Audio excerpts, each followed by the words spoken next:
Before we get into the deep stuff, let's give some basics or some things I want to do inquiry from the others. Walk me through the Santa Fe Institute. What was it about the time of the math? And this was in the late 90s. So they're not going to hear me on this part, right? We're going to do it both ways? It will not be on the video, but we do have you recorded. Fine. Remember, when you're answering on these questions, I'm not in the shot, and they're never going to hear my voice. So a little bit you got to repeat in your answer, you got to repeat what my question was. Oh, a little bit. Okay. Santa Fe Institute. Why, when you're at the top of your game on Wall Street, do you decide to finance, which was at the time, or endow, or become the donor or sponsor, however you want to say it, for what was considered the most cutting-edge group of mathematicians in the world? Action.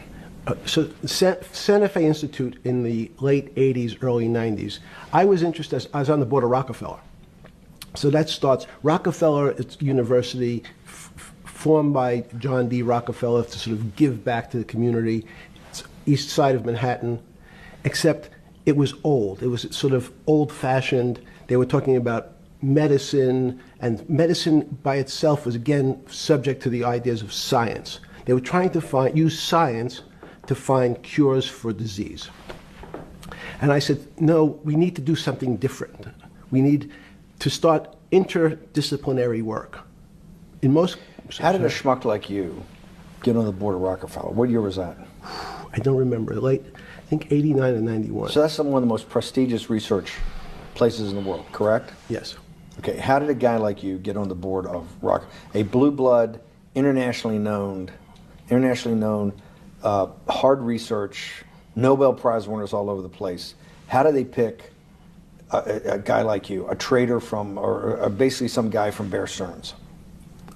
Good question. So I was asked to be on the board of Rockefeller, and I think it was, I was on the board of Rockefeller, there was a money manager who said, Rockefeller needs someone with financial expertise because the university is growing and there's lots of new things. You have to, again, we go back to the original discussion the last time. Up until the mid-'80s, or sort of early mid-'70s, the most important thing was your name. If you were Rockefeller, you already were considered to be brilliant. If you were head of General Motors, it was your reputation. It was who you knew, who your family was, what was your character. And then in the mid-'70s, basically, if you remember, you probably had a calculator. It was very advanced in those days to have a Texas Instrument calculator, where it could, by putting in the numbers, it would multiply for you to do square roots. And that was the first, and everyone who had a calculator was already advanced on Wall Street. A simple calculator, almost like your accountant. The most important parts of business were really now going to calculations. So it's not only mathematics, but it's things that could be calculated. Reputation couldn't be calculated. I could give you, are you a 10 on a reputation scale, an 8? What does it mean to have a measurement of your reputation? We'll get to that later. But places like Rockefeller needed someone to say, look, we're entering a different world where numbers and the numbers of companies, portfolio management was going to be balanced. It was going to be statistical. Jeffrey, could you come on the board? Potentially sit on the finance committee, Nancy Kissinger and a bunch of other people. And David Rockefeller and I got along very well. He was this unbelievable human being. Respectful to everyone. He introduced his driver as his colleague, not his driver. He would never say, this is my driver. He said, it's my colleague. And David started to explain to me world politics. So David would say, Jeffrey, money is going to be sort of the most important things. People don't understand money. You seem to have this knack for money. I said to David, tell me about your life. What was the worst and the best part of your life? So David said, when I grew up, everyone knew I was a Rockefeller. They didn't know that my father told me he would not leave me a dime. No money.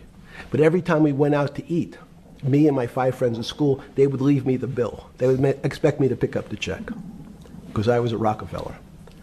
And he said, I was chairman of Chase Bank. And he said, I remember like it was yesterday, one of the headlines in Time magazine said, David please fire yourself. So he thought that there was a world that existed that would be a combination of both politics and business and leadership. What do I mean? He formed something called the Trilateral Commission. The Trilateral Commission is some spooky stuff. People said it was some of the people that, the Illuminati, there's some mystery about it, people that ran the world.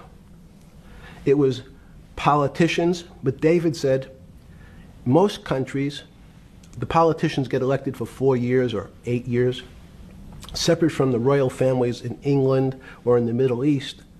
Someone's there for 4 years and then they're not there anymore. The most important people to have stability and consistency would be businessmen.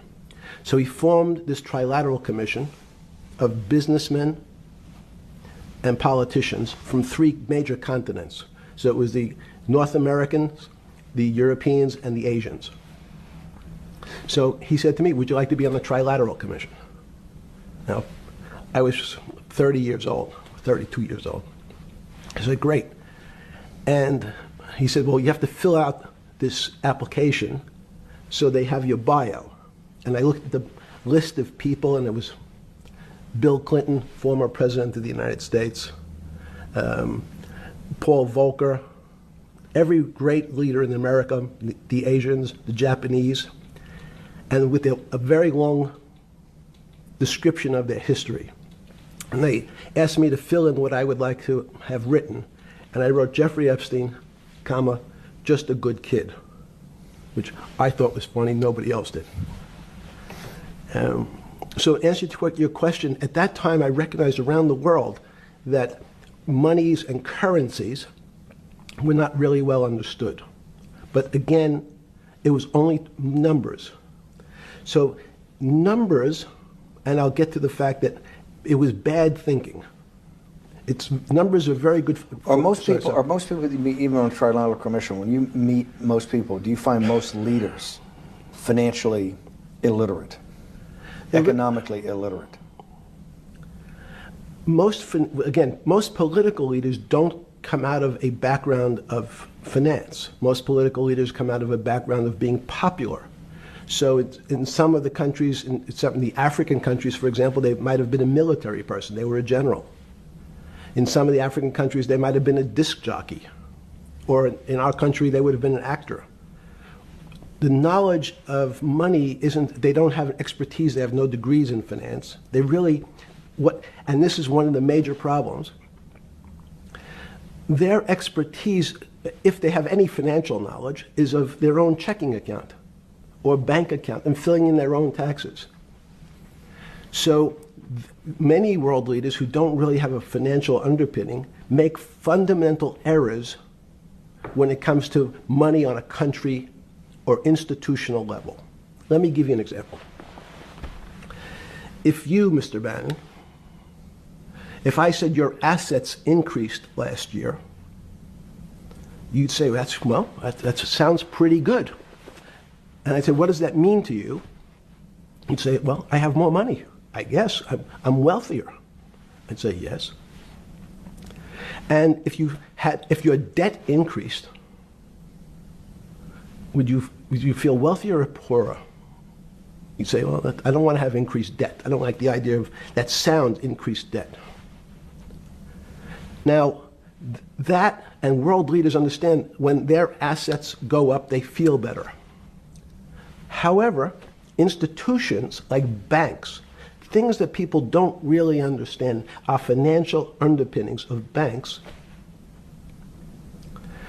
When I say your bank, Mr. Bannon, you have the Bannon Bank, you doubled your assets. Sounds good, but what does it really mean?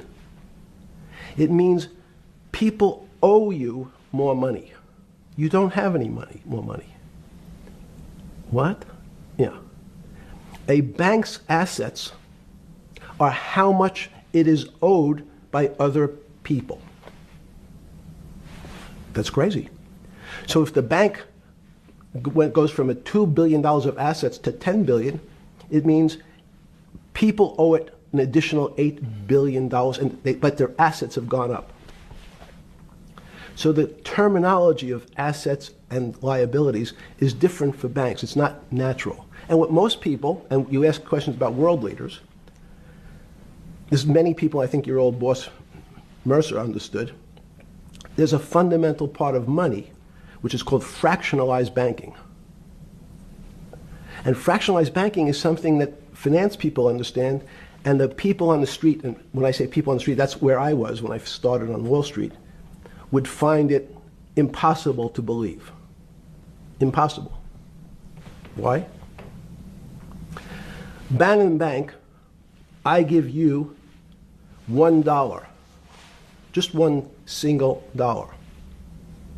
In our system of banking, I would say, okay, Steve, I gave you $1. How much could you lend out to your friends? And your natural reaction would be probably something less than $1 because I want to keep something in my pocket. The way our system works is if you as a bank are holding my dollar, you can lend out an additional $8 or $9. No, it's impossible. I only have $1, Jeffrey. We have something called fractionalized reserves, which is if you have 1, you can lend out 9. That's the way our system works. And so not only do world leaders not understand banking, but the man on the street, my father who worked in the park department, it would be beyond his imagination that people could lend out more money than they actually had in their pocket. Next question. But how did this, in understanding that, when you get on something like the Trilateral Commission, you're on the board at Rockefeller, which is the most advanced research. You get brought into the Trilateral, which is the elite of the elite. How, since you're only at that time 30-something years old. 8 years from teaching at Dalton, right?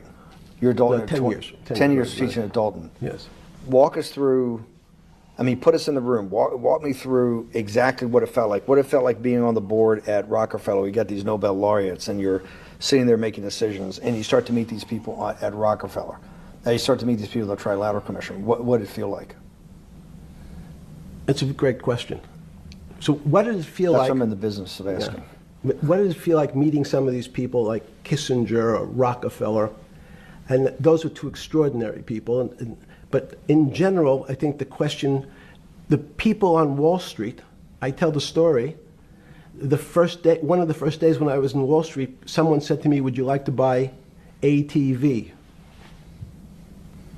And I was looking in the brochure, and I couldn't figure out what stock had a symbol of ATV. And when I finally said, well, I can't find it, and they said, what's the matter with you? Do you want to buy ATV? Which is, he was selling hot televisions, stolen televisions from the floor of the American Stock Exchange, referred to in common parlance as the televisions fell off the truck. So I knew what that phrase meant from Coney Island. But what I found was most people, be it in business, in normal life, or in the world leaders, don't really understand money. It is something they think about. They have a sense of what it is. They certainly want more of it. But they also make statements like, we want more money, but we don't want more debt, which just shows a misunderstanding of what money at its core really is. So most people don't, they want to make it, they want to save it, but to understand it intimately is not a normal characteristic. At the first Trilateral